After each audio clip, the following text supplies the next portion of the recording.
తెలంగాణ జాగృతి అధ్యక్షురాలు కవిత తన కొత్త రాజకీయ పార్టీ ఆవిర్భావ డేట్ ఫిక్స్ చేశారు.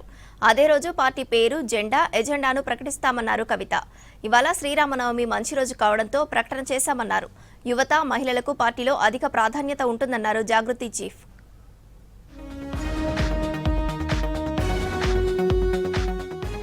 తెలంగాణ జాగృతి చీఫ్ కవిత కొత్త పార్టీ ఆవిర్భావానికి ముహూర్తం ఫిక్స్ అయింది. వచ్చే నెల 25న ఉదయం 10 గంటలకు మేడ్చల్ సమీపంలోని మునీరాబాద్లో పార్టీ పేరు, జెండా, గుర్తు, ఎజెండా ప్రకటించనున్నారు. సర్వోదయ తెలంగాణ లక్ష్యంగా పార్టీ పనిచేస్తుందన్నారు జాగృతి చీఫ్ కవిత. యువతకు, ముఖ్యంగా మహిళలకు పార్టీలో ప్రాధాన్యత ఉంటుందన్నారు. పరిపాలన అంటే ముఖ్యమంత్రి అయ్యేదా కోతీరు, అయినా కోతీరు ఉంటుందా? ఇదే ఒరవడి ప్రతి ఒక్క రాజకీయ పార్టీది కూడా కనబడతా ఉంది. కాబట్టి ఖచ్చితంగా ఈ రాష్ట్రంలో ఒక కొత్త రాజకీయ శక్తి కావాలని బలంగా మేము విశ్వసిస్తూ ఉన్నాం. అద్వయ కన్వెన్షన్ మునీరాబాద్ వచ్చే నెల ఏప్రిల్ 25వ తారీఖు నాడు మార్నింగ్ 10 o'clockకి మేము జెండా ఆవిష్కరణ చేసి మా పార్టీ పేరు చెప్తాము. మరి యువ మిత్రుల కోసం ఏం చేయబోతా ఉంది కొత్త పార్టీ అని ఆ రోజు చెప్పబోతా ఉన్నాం. యువతకు, మహిళలకు పెద్ద ఎత్తున ప్రాధాన్యత ఉంటుంది. కాబట్టి 2 సార్లు అధికారంలో ఉన్న బీఆర్ఎస్ తెలంగాణపై ఫోకస్ తగ్గించిందన్నారు కవిత. టీఆర్ఎస్ ను బీఆర్ఎస్ చేసి జాతీయ స్థాయిలో తిరిగి రాష్ట్రాన్ని మర్చిపోయిందనే విధంగా విమర్శించారు కవిత. టీఆర్ఎస్ తెలంగాణ ఫోకస్ వదిలేసి మేము నేషనల్ పార్టీ అవుతామన్న క్రమంలో ఇక్కడ అక్కడ అన్నట్టు కాకుండా ఫోకస్ తగ్గింది. ఇవాళ తెలంగాణలో అసలు ప్రాంతీయ పార్టీయే లేదు కదా.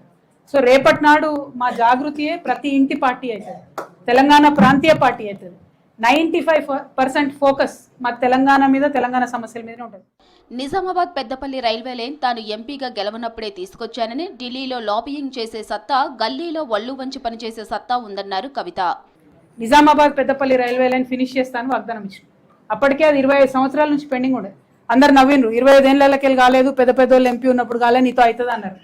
జస్ట్ 3.5 yearsలో చేసి చూపించిన నేను.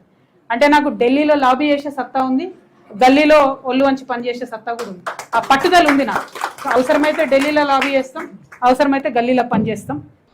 రాజకీయ పార్టీలను విమర్శిస్తూనే తాను నిజామాబాద్ కోడలని, తెలంగాణ బిడ్డను అంటూ ఎమోషనల్ టచ్ ఇచ్చారు కవిత. నిజామాబాద్ నుంచి తీసుకునే నిర్ణయాలు దేశాన్ని ప్రభావితం చేస్తాయన్నారు.